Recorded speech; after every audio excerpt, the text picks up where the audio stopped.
Hello, Vietch. Hello. Welcome. Thank you. Marhaba. Thank you for joining us. Thank you. So, could you please present WeGo and especially WeGo MENA? Sure. So, WeGo is an online travel group. We focus on travelers that are living in the wider Middle East MENA region. It's about 100 million people now that have installed the WeGo app over many years, and we help people figure out where to go for their vacations, to shop and book their flights and hotels. And within WeGo, we're primarily a B2C focused company. We focus on leisure travelers, but we also have a corporate travel division. We're helping companies and government departments travel more efficiently, so empowering the staff to book their own travel within the rules, the policies of the organization. And we have a hotel bed bank or B2B business as well. So we have direct relationships with thousands of hotels in the MENA region, and we make those available for other people to sell to other markets around the world, in China or Europe or the Americas. So sort of a diversified group, but online travel is the theme, and we aim to be a one-stop shop for everything you need for travel online. So great. So here in Tourise, we are talking about experience and people meeting people, communities. Yeah. So it's the next travel trend. So the next generation travel, how is WeGo using next gen tech and AI to redefine travel experiences, especially in the MENA region? Yeah, well, I mean, first of all, this Tourise conference is it's been kind of amazing. So first time at VAT, there's like thousands of people here, quite a senior level. So we're getting a lot of business done. And it's funny, like if you think back to a few years ago to COVID, when all the travel stopped, there was a lot of people forecasting, prognosticating that we weren't going to travel for business anymore. We were just going to get on Zoom or Teams. And I think this event is ample proof that that's not the case. That people still want to travel to meet people to get business done. But to your question about technology, AI specifically, so it's an incredible time to be in tech. There's a revolution underway. It started almost 3 years ago with the ChatGPT 3 was released, and it's a massive step up in capabilities. So organizations like mine would be using machine learning and data science to enrich our applications for many years. But what's now possible with the language models that are now available to work with is really incredible. So it's an exciting time to be in tech. We're embracing AI in a whole number of different ways. So we are there's a lot of basic automation we can do across the entire company. So we have teams working with every department, from finance to marketing to operations to customer service, figuring out ways we can automate routine processes that are getting done. We are using AI to build experiences into our product that wasn't possible before these technologies emerged. So more hyper-personalized. We're using the same thing for our marketing. So again, hyper-personalizing the marketing we're doing. All of our developers are using sort of code assistance that takes away a lot of the drudgery of development.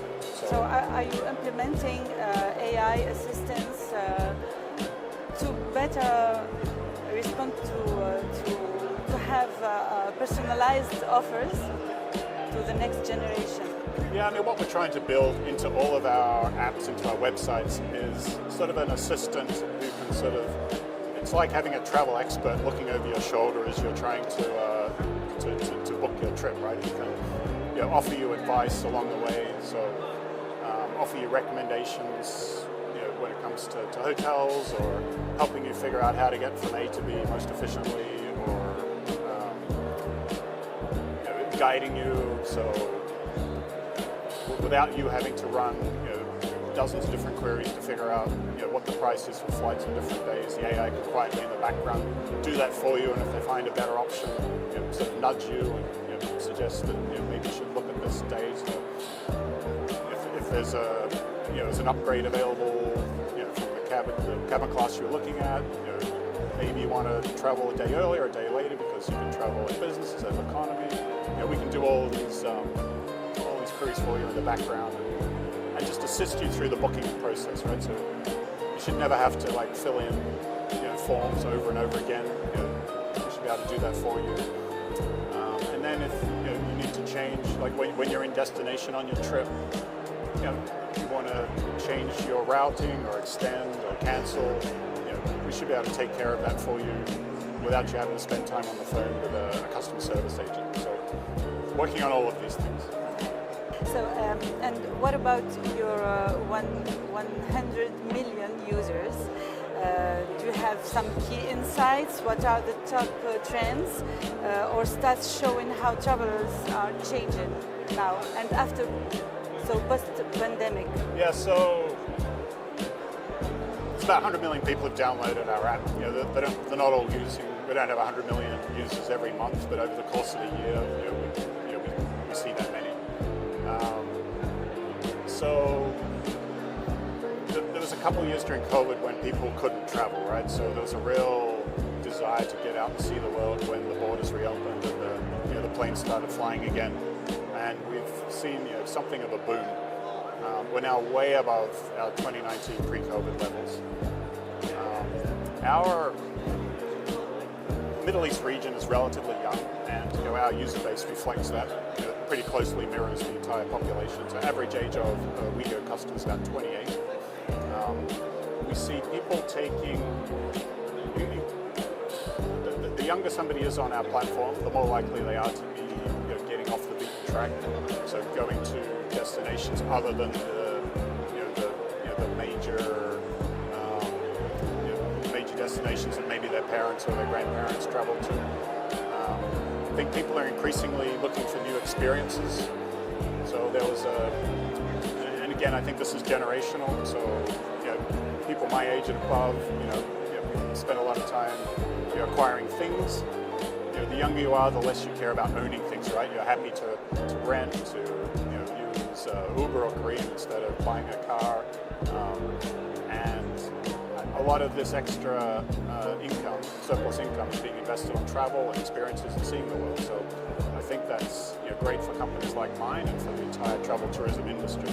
And I think if I had to make some predictions, I think the world travel tourism industry is going to grow significantly faster than GDP growth overall, largely because of this. So I suspect it'll more than double over the next decade.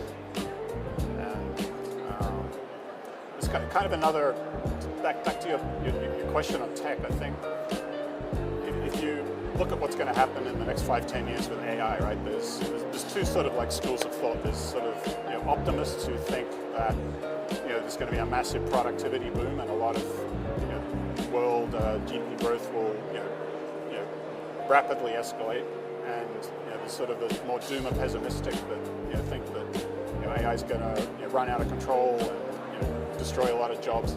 I'm sort of in the optimist camp, but cautiously optimistic. I think we will see a lot of destruction of white-collar jobs, particularly low-skill white-collar jobs. But I think there will be a lot of extra income created. Countries are going to have to figure out how to redistribute that. But I think there'll be a lot of people with a lot of extra time on their hands and a lot of extra income on their hands, which will end up being spent on travel and tourism. I think travel and tourism is going to be soak up a lot of the excess labor. So people that are people for whom are automated out of a job, I think will find opportunities in the travel and tourism and experiences sector as it grows over the next 5-10 years. So I think a lot of economies have got challenges to deal with this restructuring going on in the labor market. The travel and tourism hospitality sector is the answer for a lot of people. So I think governments should be investing behind the travel and tourism sectors. Okay, so what are if you have to name 3 quick wins for Tourise for the next tourism, the future of tourism, what would you say? Yeah. So I think Tourise has been a fabulous event. I hope I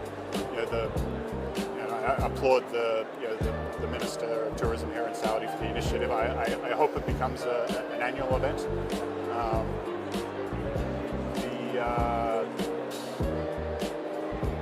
So quick wins. Yeah. So let's have it again. I think it's good to bring everybody here to the kingdom, but it would also be good to take it on the road. I think it's a good initiative. It's bringing together the government and the private sector. It's bringing big players, but also a lot of the smaller enterprises, SMEs are being included here, which I think is healthy. So yeah, I'd like to see it continue. Other quick wins. The last one. What's that? The last one. The last one.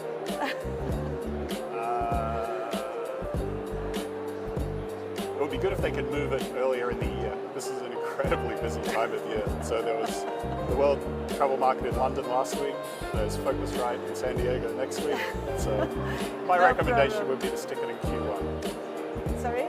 My recommendation would be to move it to the first quarter of the year. Great. Yeah. Thank you so much. No, you're welcome. It's great to, Thank you. good to be with you. In my opening remarks, I asked you to have fun. Have you had fun? Thank you very much for joining us for the first edition of Tourise, a vision 2 years ago. But we knew that the world of travel and tourism needs a conference, a summit, a gathering, a venue like Tourise. We had more than 100 nationalities attended Tourise, 100 countries from the 5 continents. More than 50 ministers of tourism. This is our promise to the world to connect the private sector with the public.